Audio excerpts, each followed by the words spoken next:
Hi, I'm Chris Baldwin, math teacher, computer science teacher at Oak Park River Forest High School. I'm also the head boys cross country coach, assistant boys track coach.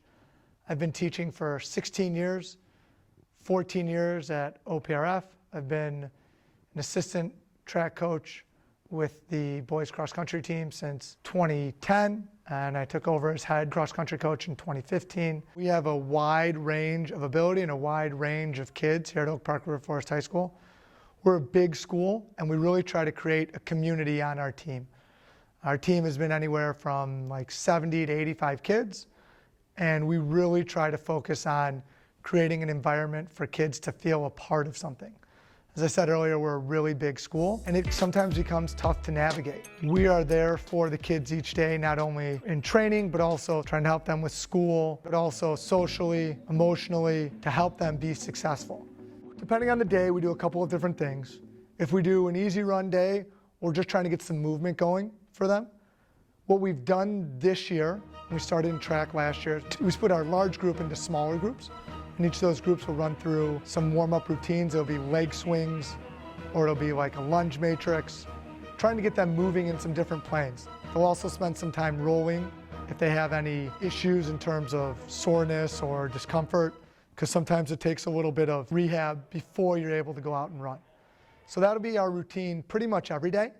We've also thrown in some other things. This year we started doing some hurdle walkovers. We do it 1 to 2 times a week. And then workout days, we'll do our traditional leg swing, foam roll, lunge matrix. And then they'll run for a mile or 2 miles, depending where we work out, run to a location.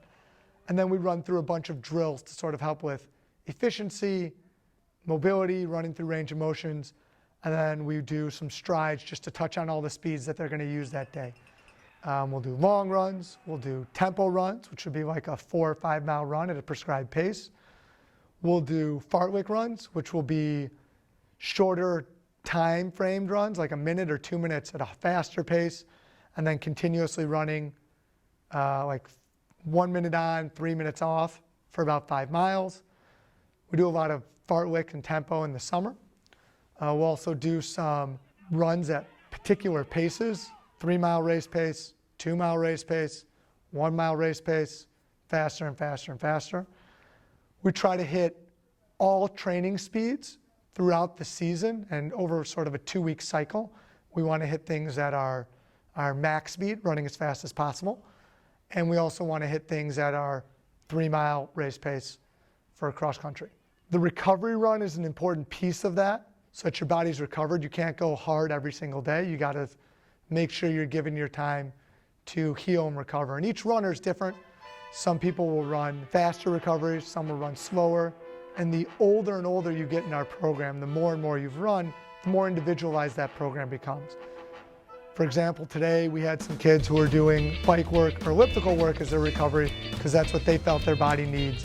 I trusted those kids to make that call after numerous conversations we've had as they've grown through the program. Meets are a great time. Gives the kids the opportunity to show off their fitness, show off what they've done.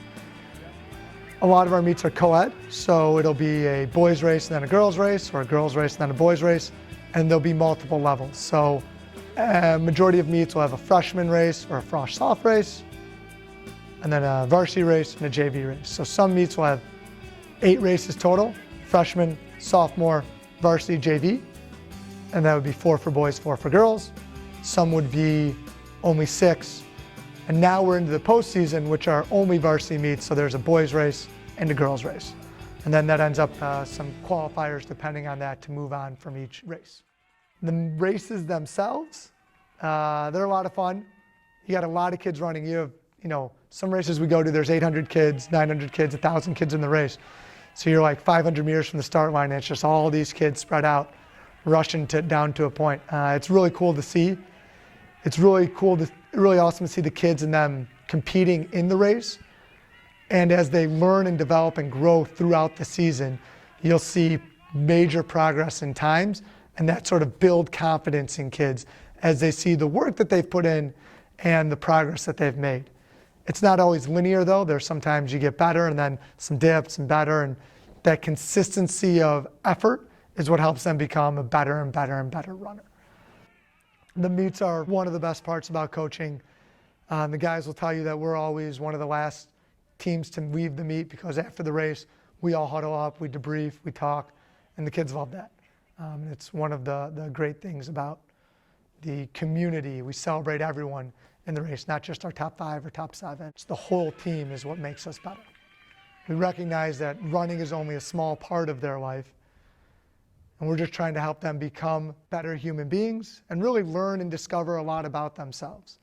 A lot of change and growth happens for kids from freshman year to senior year, not only physically, but emotionally, maturity-wise. And it's great to see the human beings these kids develop into. And even seeing them 4 years later when they graduate college and they come back and they stop by our practice, it's been really awesome to see them and watch and see them grow, hear about their victories and experiences. It's inspiring. Love cross country, love the guys, love the team. I think it's a very unique environment, especially at our school, where you have freshmen and seniors together working as hard as they can, and them all trying to do their best together really is a special bond. The friendships, love that these guys have for their teammates are not committed to the weeks and months of the season, but last all year and last all lifetime for a lot of these kids. They're invited to each other's weddings, their friendships that they watch each other's kids grow. It's an amazing environment, and I'm just fortunate to be a part of it. Let's see on 3. 1, 2, 3.